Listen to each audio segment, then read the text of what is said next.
तो दर्शाइए कि प्रत्येक समपूर्णांक 2q के रूप का होता है तथा प्रत्येक धनात्मक विषम पूर्णांक 2q + 1 के रूप का होता है, जहाँ q एक पूर्णांक है। पेज नंबर ये है, पेज नंबर 7 में है। देखिए कैसे बनाएंगे। देखिए बोर्ड पे सब लोग ध्यान दीजिएगा। पहला कि दर्शाइए कि प्रत्येक धनात्मक समपूर्णांक 2q के रूप का होता है तथा विषम पूर्णांक 2q + 1 का रूप का होता है। देखिए तो जो यहाँ पर लिखा है 2q और 2q + 1 लिखा है, यही लिखा है। लिखेंगे समपूर्णांक दिया है, समपूर्णांक 2q दिया है और विषम पूर्णांक दिया है 2q + 1। ठीक, तो आपको यहाँ जो अंक है ये वाला सूत्र आप पढ़े होंगे, आपको यूक्लिड विभाजन एल्गोरिथम में क्या बताया है। यूक्लिड विभाजन एल्गोरिथम से क्या सूत्र होता है बताइए।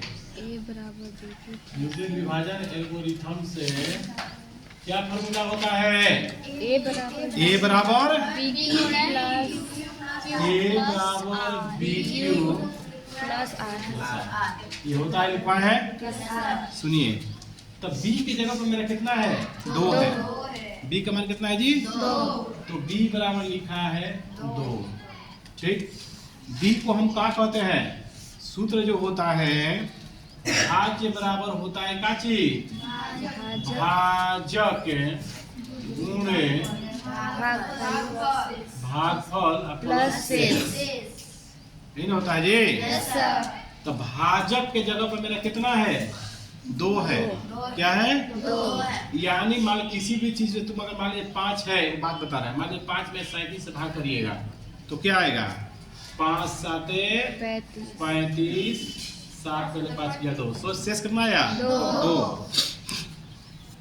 अच्छा 5 में अगर 35 से भाग करते हैं तो क्या आएगा 5 × 7 = 35, शेष कितना आ गया 0। 5 में 36 से भाग करते हैं तो कितना आएगा 1, शेष कितना आ जाएगा 1।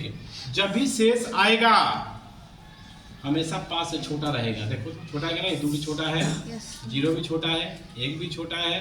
उसी तरह से 5 में 34 से भाग करोगे तो क्या आएगा 5 × 6 = 30, शेष कितना बच गई 4। ठीक है, 5 में इसी तरह से 33 से भाग करोगे तो क्या आ जाएगा, तो 5 × 6 = 30, शेष कितना आ जाएगा 3। 32 से भाग करोगे 5 में 32 है तो 2 शेष बचेगा, यानी जब भी शेष बचेगा इससे छोटा ही बचेगा। उसी तरह से 2 से अगर कोई चीज में भाग करिएगा किसी भी संख्या में तो हमेशा शेष कितना बचेगा। मान लो 2 में 7 से भाग किए तो कितना गया 2 × 6 = 7 बचा गया, शेष कितना गया 1।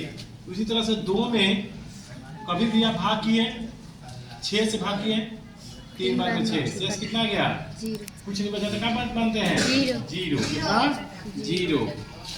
उसी तरह से तो शेष कितना गया 0, यानी जब भी शेष आएगा इससे छोटा आएगा। ठीक है, तो b को कहते हैं हम का चीज, b को a को कहते हैं भाज्य, b को कहते हैं भाजक, q को कहते हैं भागफल। देखो b को कहते हैं पहले a को कहते हैं भाज्य, b को कहते हैं भाजक, q को कहते हैं भागफल और r को कहते हैं शेष। यानी भाज्य, यहाँ पर भाज्य का मान अगर 2 दिया है, भाज्य का मान क्या दिया है 2, क्योंकि सवाल में b की जगह कितना कर रहा है 2, तो भाज्य कितना दिया है 2, यानी b का मान कितना दिया है 2। तो शेष को क्या कहते हैं, शेष को क्या कहेंगे बताइए r, क्या कहेंगे r। तो b बराबर 2 है तो लिखेंगे r का संभव मान, r का संभव मान क्या हो सकता है, 2 समय से छोटा होगा। कौन कौन से छोटा होगा बताइए 0 होगा 1 होगा, क्या होगा 0 होगा और 1 होगा, यही ना होगा। अगर मान लीजिए कि b की जगह पर 6 रहता तब क्या होता, कौन कौन आर का मान क्या क्या संभव होता है बताइए तो? 0 1 2 3 4 5 कहाँ तक जाता? 6 रहता। अगर बी की जगह पर 6 रहता तो संभव मान क्या क्या हो सकता था? 0 1 2 3 4। अगर बी की जगह 5 रहता तो क्या हो जाता? 0 1 2 3 से बढ़ते जाएगा ना, तो हमेशा उससे छोटा रहेगा। तो आर का संभव मान कितना आ गया? 0 1।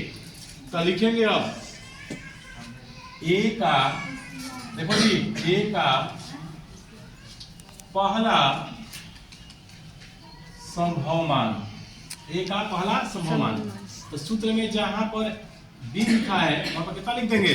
2, और क्यू के क्यू छोड़ देंगे, और आर का कितना जगह, आर की जगह कितना हो जाएगा? पहले का मान 0। चलो बी है तो बी का मान कितना है?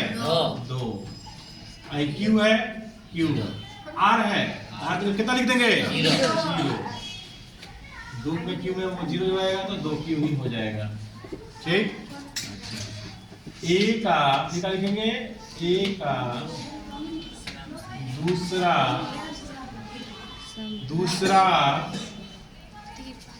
संभव मान, ए का दूसरा संभव मान, ए का दूसरा संभव मान क्या हो जाएगा? सुनिए क्या हो जाएगा? तो बी की जब कितना लिखेंगे? 2। क्यू है, क्यू, लेकिन अब यहाँ पर जहाँ 0 लिखे थे ना, अब कौन मान हो जाएगा? पहले 0 लिखा गया तो अब कौन हो जाएगा? 1। अगर अब तो मान नहीं है, 2 का मान है। अगर और भी रहता तो क्या करते हैं? जहाँ 1 है या 2 है, 2 कर देते, फिर 3 कर देते, 4 कर देते, 5 कर देते, ऐसे बढ़ते जाता है। तो लिखेंगे 2q एक समपूर्णांक होगा, 2q एक समपूर्णांक होगा। 2q क्या होगा? समपूर्णांक होगा। ये 2 समपूर्णांक है। अब कोई सम में संख्या में अगर 1 जुड़ जाता है तो क्या बन जाता है? सम संख्या में अगर 2 जुड़ जाते तो क्या बनता है? विषम संख्या। क्या बनता है बच्चों? जैसे मान लो 6 सम संख्या है, इसमें 1 जोड़ देंगे तो क्या हो जाएगा? 7। 7 कौन संख्या है? विषम। अगर उसी तरह से 12 है, कौन संख्या है? सम। उसमें 1 जोड़ देंगे तो कितना आ जाएगा? 13। कौन संख्या आ जाएगा? विषम। उसी तरह से ए का दूसरा संभव मान 2q + 1 हो गया। तो 2q को क्या कहेंगे? समपूर्णांक। आज 2q + 2q में यानी सम संख्या में कितना हो गया? जुड़ गया। तो लिखेंगे 2q + 1 विषम पूर्णांक होगा। विषम पूर्णांक होगा। 2q + 1 क्या हो जाएगा? विषम पूर्णांक होगा। ठीक है।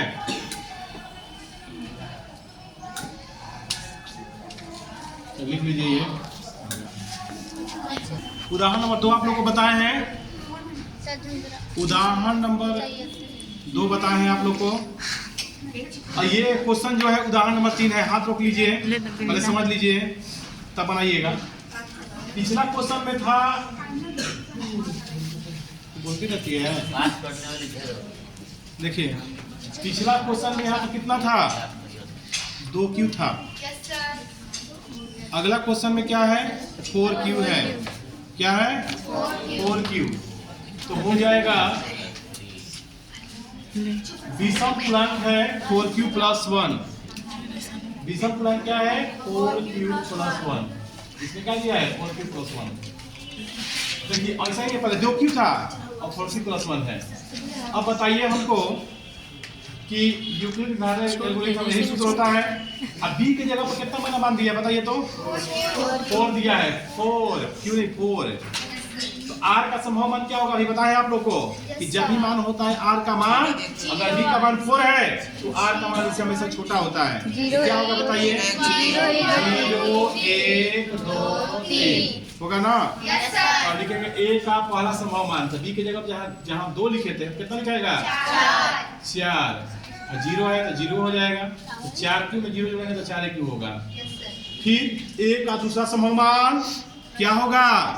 ए का दूसरा संभव मान हो जाएगा बी है। तो देखो बी है 4 कितना 0 है, तो यहाँ पर क्या हो जाएगा? 4q + 1। क्या हो जाएगा? 4q + 1। ठीक है। 4q। तीसरा मान क्या होगा? तीसरा मान बताइए क्या होगा? 4q + ए का तीसरा ए का तीसरा संभव मान क्या हो जाएगा बताइए। देखिए आई 4q है, q है प्लस 1 है, अब क्या हो जाएगा 4q प्लस 2। ए का चौथा क्या हो जाएगा 4q प्लस 3। ए का चौथा संभव मान क्या हो जाएगा 4q प्लस 3। पहले 1 0 पहले हुआ, फिर 1 हुआ, 2 हुआ, कितना हो जाएगा 2 है तो कितना हो जाएगा 3। कितना हो जाएगा यानी पूरा मान हो गया। तो पूरा मान हो गया चारों 1 2 3 4। देखिए भाई 4q है, ये सम संख्या है, ये भी सम संख्या है। बच गया कौन कौन 4q प्लस 1 और 3 कौन संख्या है विषम संख्या है। ये कौन संख्या है विषम, और ये भी कौन संख्या है विषम। तो लिखेंगे 4q प्लस 1 तथा 4q plus 3। 4q plus 1 4q plus 3 एक संभव मान होगा। क्या होगा संभव मान होगा, क्योंकि ये समपूर्णांक है, क्योंकि ये समपूर्णांक है। हाँ विषम पूर्णांक है, क्योंकि ये संभव मान ठीक है, संभव मान सही है, संभव मान है क्योंकि ये विषम पूर्णांक है। ये कौन है विषम पूर्णांक है। सवाल में विषम पूर्णांक बताने का कह रहा है कि बताइए दर्शाइए कि धनात्मक विषम पूर्णांक 4q प्लस 1 4q प्लस 3 संभव मान होगा क्योंकि ये विषम पूर्णांक है। दर्शाइए कि धनात्मक विषम पूर्णांक, ये जो क्वेश्चन है आपका, ये यही क्वेश्चन जस्ट क्वेश्चन देखिएगा, यही क्वेश्चन आपको जस्ट क्वेश्चन देखिए। दर्शाइए कि धनात्मक विषम पूर्णांक 6q प्लस 1 या 6q प्लस 3 या 6q प्लस 5 के रूप का होता है जहाँ q एक पूर्णांक है। ये प्रश्नावली 1.1 में भी दिया हुआ है। देखिए चलिए बना रहे बोर्ड पे ध्यान दीजिएगा, जस्ट एकदम यही है 6q plus 1 6q plus 3 6q plus 5 यानी 6q plus 1 6q plus 3 6q plus 5। Euclid विभाजन एल्गोरिथम से क्या फॉर्मूला होता है a बराबर bq प्लस r। एक जगह पर कितना लिख देंगे, पहले कितना लिखते थे बताइए 6 लिखते थे 4 लिखते थे, अब कितना लिखा हुआ है 6। तो r का संभव मान क्या होगा 0 1 2 3 4 5। ठीक 6 नहीं होगा, हमेशा इससे छोटा होगा, 6 तक नहीं होगा क्योंकि छोटा होगा इससे। अब क्या करेंगे बोर्ड पर ध्यान दो, अब क्या करेंगे हम जैसे वो वाला में लिखते थे, जैसे वो वाला पिछला क्वेश्चन में लिखते थे उदाहरण वाला में। तो देखिए a का पहला संभव मान क्या होगा बताइए। पहले तो b की जगह कितना लिख देंगे 6, फिर क्या लिख देंगे q की जगह पर 0 6q पे 6q। दूसरा क्या हो जाएगा 6q 1 है ना 1। तीसरा क्या हो जाएगा, तीसरा 6q प्लस 2। चौथा 6q प्लस 5वां लिखेंगे a का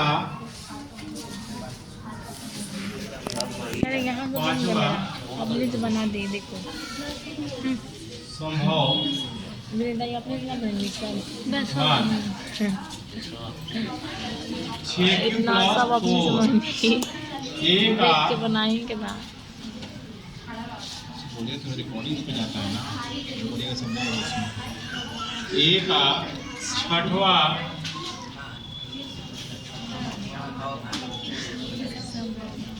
संभव मान क्या हो जाएगा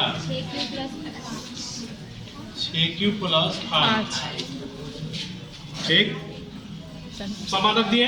तो देखिए ये में कौन कौन संभव मान नहीं है, तो देखो 6q संभव नहीं है क्योंकि सम संख्या है, ये भी संभव नहीं है क्योंकि ये भी सम संख्या है, क्योंकि अंत में 2 है।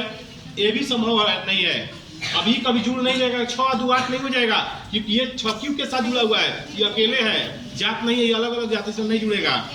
तो देखिए कौन संभव मान नहीं है, तो नीचे में लिख देंगे 6 cube, 6 cube plus 2, 6 cube plus 4 संभव मान नहीं है, क्योंकि ये ऐसे लिख देंगे यहाँ पर 6 cube, 6 cube plus 4, 6 cube plus 6 cube plus 2, 6 cube plus 4 लिख देंगे। संभव मान नहीं है, संभव मान नहीं है, संभव मान नहीं है, क्योंकि काहे नहीं संभव बताइए, क्योंकि यह समपूर्णांक है, क्योंकि ये समपूर्णांक है। आखिर संभव मान कौन है भाई, कौन बच गया, ये वाला बच गया, 6 cube plus 1, 6 cube plus 1, 6 cube plus 3, 6 cube plus 5 संभव मान है, क्योंकि ये संभव मान है, क्योंकि ये विषम पूर्णांक है, क्योंकि ये विषम पूर्णांक है। तो दिक्कत नहीं सर। जस्ट एकदम उसी के आधार पे है, ठीक है। तो आप कंप्लीट कर लीजिए इसको।